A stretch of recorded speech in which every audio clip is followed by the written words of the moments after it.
Assalamualaikum warahmatullahi wabarakatuh. Beberapa hari yang lalu saya menerima sebuah broadcast gambar lewat WhatsApp di mana salah seorang pengusaha terkaya di Italia meninggal dunia karena kasus COVID.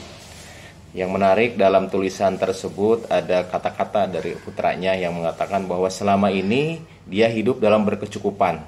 Apapun yang dia inginkan, semahal apapun yang dia inginkan, kemungkinan dia bisa membelinya. Tetapi yang menyedihkan di akhir-akhir hayatnya ketika dia kena COVID, ternyata nafasnya itu begitu sesak, sehingga udara yang tadinya gratis pun tidak mampu dia dapatkan. Nah, terlepas dari kebenaran gambar ini dan video ini atau tidak, saya berusaha tadi mencarinya, tetapi ada hikmah di balik itu mungkin yang bisa kita pelajari untuk kita bersyukur lebih dalam lagi atas nikmat Allah. Nah, ibu bapak sekalian, Allah ini telah menitipkan paru-paru kepada kita, di mana pada saat COVID ini menerpa dunia, maka paru-paru itu menjadi salah satu target organ. Paru-paru itu seakan-akan tenggelam di dalam air sehingga penderita merasa sesak. Nah, ini sebuah pelajaran bagi kita. Allah telah menciptakan paru-paru di dalam tubuh kita itu jauh sebelum kita lahir. Allah telah menciptakan bakal paru-paru itu pada hari ke-21 ketika kita dikandung. Dan pada saat kita lahir, dalam 10 detik paru-paru kita langsung mengembang. Dan sejak saat itulah paru-paru kita itu menghembuskan nafas, menghirup nafas tanpa henti-hentinya, tanpa istirahat, tanpa jeda waktu. Dan hebatnya lagi, paru-paru bernafas tanpa kita sadari dan tanpa harus kita kerjakan, melalui autoregulasi yang ada di otak. Begitu karbon dioksida meningkat, maka laju nafas akan meningkat pula. Begitu olahraga, begitu kebutuhan akan oksigen meningkat, tanpa kita suruh, paru-paru tetap akan meningkatkan kinerjanya supaya kebutuhan oksigen di dalam tubuh kita itu terpenuhi. Nah, kalau kita perhatikan, Allah telah menciptakan paru-paru ini dengan sebaik-baiknya bentuk, dengan sangat-sangat sempurna.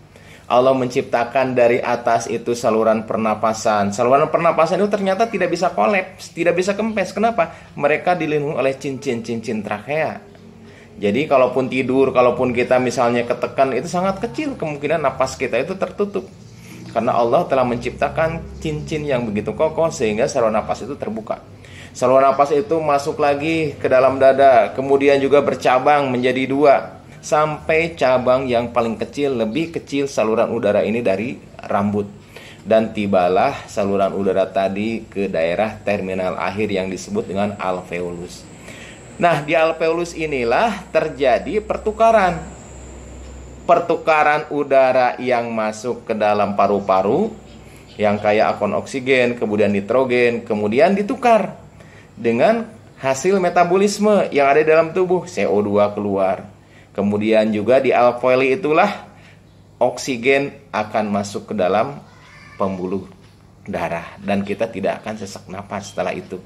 Dan ternyata di dalam tubuh kita ini Allah telah menitipkan antara 300 sampai 500 juta alveoli. Begitu banyak. Dan kita tidak tahu dan kita tidak pernah menyadari bahwa Allah telah menitipkan sedemikian detail. Bahkan kalau kita runut saluran napas ini dari mulai trakea, kemudian bercabang menjadi bronkus, kemudian juga bercabang lagi bronkioli, bercabang lagi sampai ke bagian terkecil. Ternyata kalau dijumlahkan panjangnya itu sekitar 2400 km.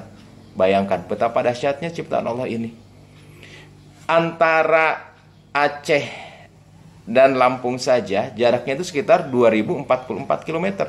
Berarti saluran napas kita lebih panjang dari jarak antara Aceh dan Lampung. Sangat dahsyat sekali. Dan kalau kita lihat alveoli yang Allah titipkan di dalam paru-paru kita ini, kalau diluaskan permukaannya kurang lebih antara 50 sampai 145 meter persegi, suatu jumlah yang sangat luas. Sementara sekarang kita tidak tahu bahwa Allah telah menitipkan fasilitas yang sangat dahsyat itu, dan sampai saat ini paru-paru belum ada gantinya.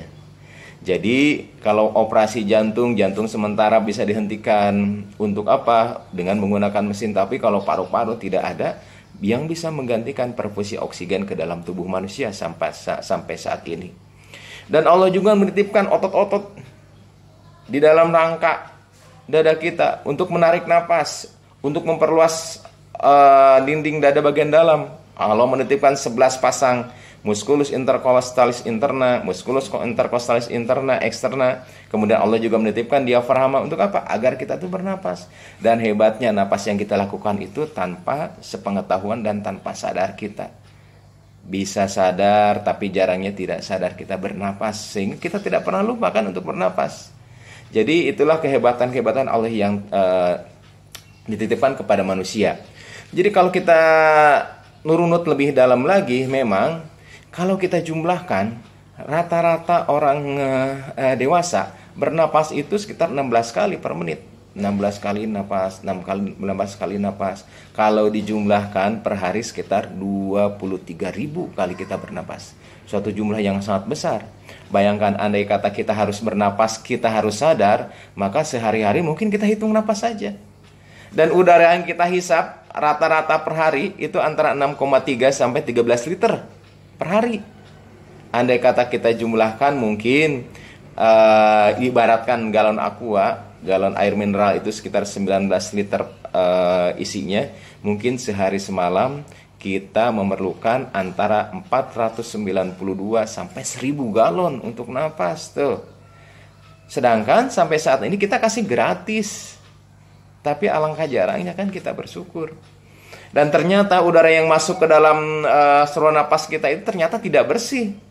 Ada jamur, ada bakteri, ada virus, kemudian juga ada polutan dan sebagainya. Tetapi ternyata sampai saat ini kita jarang sakit karena saluran pernapasan. Kenapa? Allah menitipkan sistem pertahanan yang ada dalam tubuh kita. Begitu napas masuk, udara masuk lewat hidung, maka dia sudah disaring lewat bulu-bulu hidung. Begitu udara masuk lewat saluran napas bagian dalam, dia sudah dihangatkan supaya tidak terlalu dingin ke dalam. Begitu masuk lagi ke saluran napas ke trakea, di sana sudah disiapkan sistem pertahanan tubuh. Ada yang namanya bulu-bulu halus yang disebut dengan silia, dan Allah juga menitipkan lendir yang diproduksi oleh sel goblet yang di dalam saluran pernapasan. Lendir itu ternyata bukan sembarang lendir, tapi lendir itu juga mengandung antibiotik, mengandung antimikroba seperti defensins, kemudian antiprotease dan antioksidan. Itu lendir yang kita punya di dalam. Dan kemudian juga ada di sana ada sistem pertahanan tubuh berupa apa? Berupa neutrofil, kemudian juga ada imunoglobulin, T cell dan B cell di sana. Jadi sistem alutsista yang telah Allah titipkan untuk memproteksi tubuh kita ini dari serangan-serangan virus, infeksi, bakteri, kemudian juga fungi dan sebagainya, Allah telah titipkan, telah sediakan di dalam saluran napas ini. Dan semua ini tanpa kita minta, tanpa kita sadari, dan makanya kita jarang untuk bersyukur. Jadi kalau kita berbicara tentang gangguan saluran napas pada COVID, kita juga harus ingat bahwa telah diciptakan oleh Allah itu beberapa alutsista yang ada di dalam tubuh kita ini, dan sampai saat ini sangat jarang kita syukuri.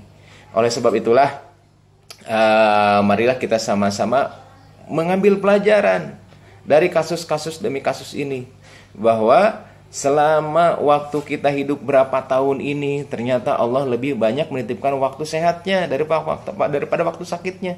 Dengan COVID ini Allah ingin menegur kita, yuk, udara yang tadinya bebas, yang tadinya kamu hirup sekitar 500 sampai 1000 galon per hari, kita sekarang merasakan betapa berharganya udara bebas ini.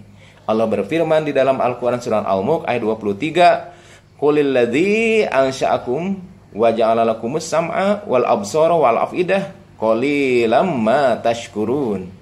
Jadi katakanlah, dialah yang menciptakan kalian, yang menjadikan pendengaran, yang menjadikan penglihatan, yang menjadikan hati nurani, tetapi sangat sedikit di antara kalian yang bersyukur. Maka dengan peristiwa ini, marilah kita banyak-banyak bersyukur agar Allah menambahkan nikmat sehat kepada kita dan menutup azab. Assalamualaikum warahmatullahi wabarakatuh.